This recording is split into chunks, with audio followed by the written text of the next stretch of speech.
जय शंकर. श्री स्वामी समर्थ.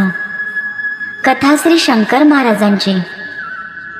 श्री ओंकारनाथ भस्मे हे महाराजांचे एक सोलापूरचे निस्सीम भक्त होते.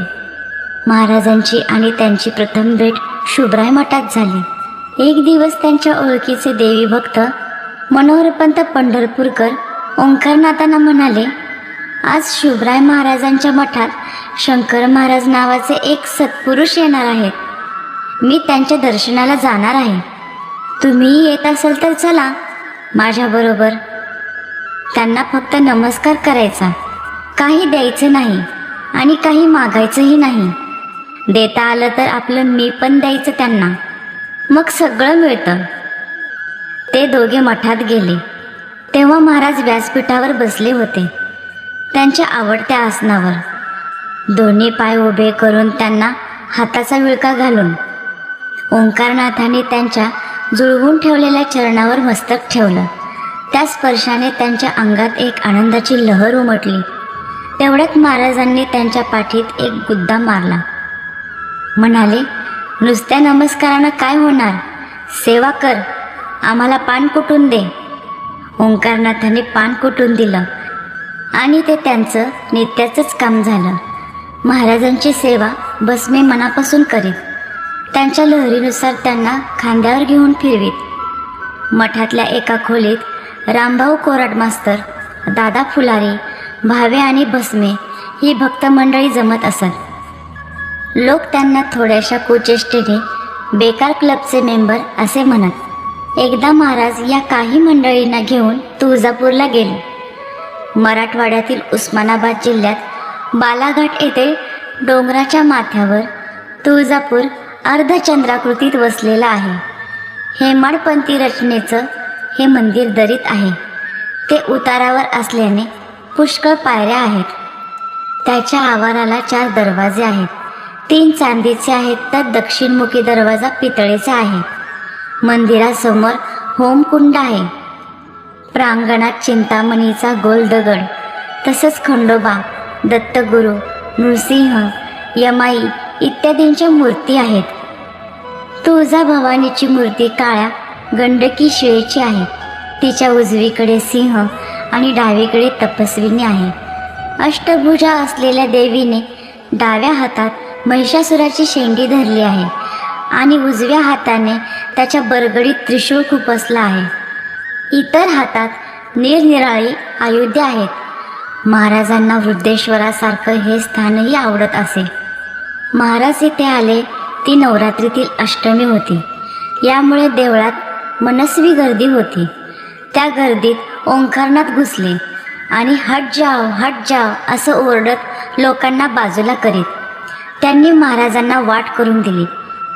बाकीची भक्त मंडळी त्यांचे मागोमाग पुढे सरकली. महाराज आणि भस्मे सरळ गाभाऱ्यात गेले. त्यावेळी महाराजांचे रूप उग्र दिसत होते. ते देवीशी तावातावाने बोलू लागले. त्यांची भाषा सांकेतिक असावी, कारण भस्म्यांना त्यातलं एकही अक्षर कळलं नाही. थोड्या वेळाने ते बाहेर आले. भस्म्यांना म्हणाले, ए घोडा हो. सेवाव्रती भस्म्यांनी आज्ञापालन केलं. गुडघ्यावर बसून हात टेकवून ते घोडा झाले. त्यांच्या पाठीवर बसून महाराज भारतीबुवांच्या मठापर्यंत गेले. त्यांच्याबरोबर मधुबुवाही होते. महाराजांनी त्यांचा हात धरला. खिशातला चाकू काढून त्यांच्या उजव्या करंगळीला लहानशी जखम केली आणि त्यांच्या रक्ताचा टिळा आपल्या कपाळाला लावला. तिथून देवीच्या शेजघरात जाऊन ओरडले, दरवाजा खोलो, दरवाजा खोलो. दरवाजा आपोआपच उघडला गेला. महाराज पलंगावर जाऊन बसले. त्यांचं बोलणं अजून चालूच होतं. थोड्या वेळानं ते जरा शांत झाले. बाहेर आले. मंडळी हा सर्व सोहळा पाहून गाडीतून परत सोलापूरला यायला निघाली. भस्मे ड्रायव्हरच्या शेजारी पुढच्या बाजूला बसले होते आणि महाराज आणि मधुबुवा त्यांच्या मागच्या बाजूला बसले होते. प्रवासात मध्येच महाराजांनी बसल्या बसल्या भस्म्यांच्या डोक्यावरचा फेटा काढून खाली ठेवला. भस्म्यांनी वळून पाहिले, पण ते काहीच बोलले नाहीत. मनात म्हणाले, आता माझ्या डोक्यावरचं हे काय करतात. तेच जाणे. महाराजांनी हलकेच आपले पाय लांबवले, भस्म्यांच्या डोक्यावर ठेवले आणि यात काही विशेष असं काहीच नाही अशा थाटात आरामात बसून राहिले. महाराजांच्या त्या दिव्य चरण स्पर्शासह ओंकारनाथ खऱ्या अर्थानं ओंकारनाथ झाले.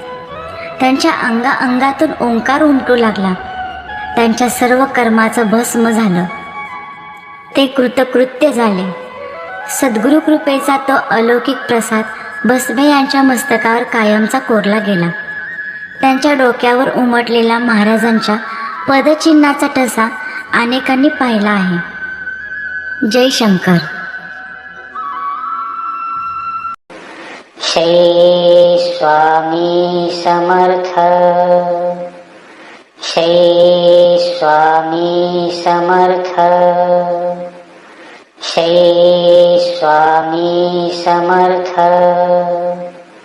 श्री स्वामी समर्थ.